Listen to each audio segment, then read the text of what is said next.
আসসালামু আলাইকুম। সবাইকে জান্নাতপুরি চ্যানেলে স্বাগতম। আশা করছি সবাই ভালো আছেন।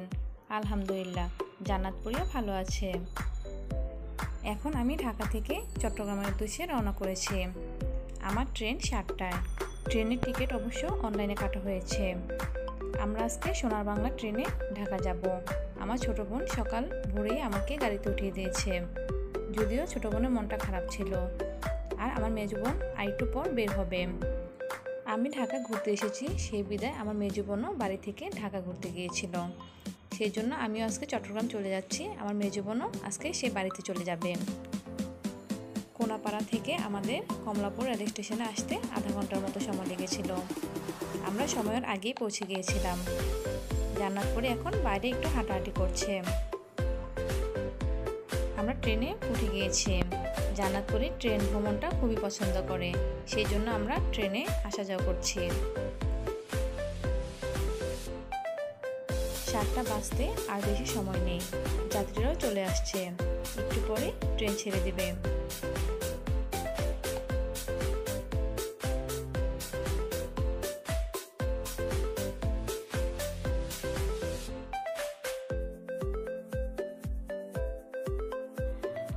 আমাদের ট্রেন যাত্রা শুরু করেছে। আজকে আমরা সোনার বাংলা ট্রেন দিয়ে যাচ্ছি।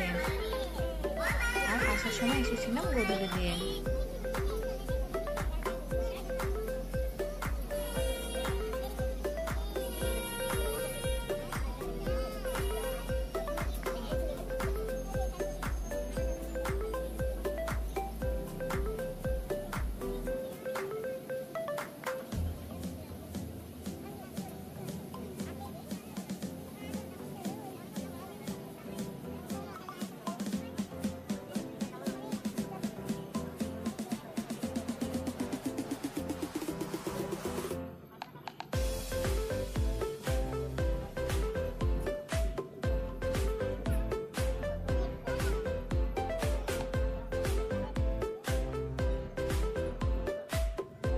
কমলাপুর থেকে এখন এয়ারপোর্টের উদ্দেশ্যে ট্রেন যাত্রা করেছে।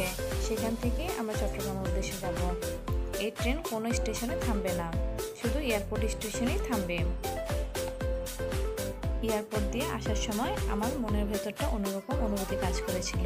এখন যাওয়ার সময় ঠিক একই অনুভূতি কাজ করছে। আমার ছোটবেলাটা ঢাকাতে কেটেছিল।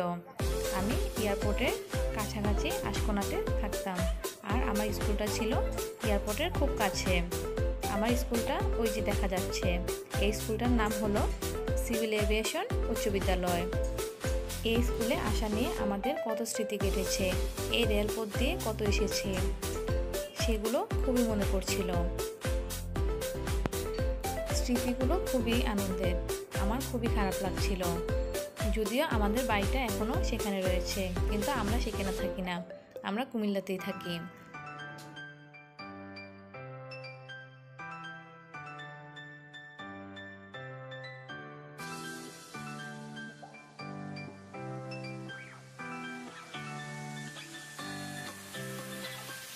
ওই যে দূরে যে বিল্ডিংটা দেখা যাচ্ছে, সেটা হলো হাজি ক্যাম্প। এখানে হাজিদের এনে রাখা হয়। এখানে আমরা ছোটবেলায় কত গিয়েছিলাম। এই যে চলে এসেছি আমরা এয়ারপোর্ট স্টেশনে। এখানে অনেক যাত্রী অপেক্ষা করছে ট্রেনে ওঠার জন্য। এখন যে রোডটা আমরা ক্রস করেছি, এই রোড দিয়ে আমাদের বাড়িতে যাওয়া যায়। এয়ারপোর্ট থেকে যাত্রী নিয়ে আমাদের ট্রেন এখন চট্টগ্রামের উদ্দেশ্যে রওনা করেছে। জান্নাতপুরের এই রেস্টুরেন্টটা খুবই পছন্দ হয়েছিল।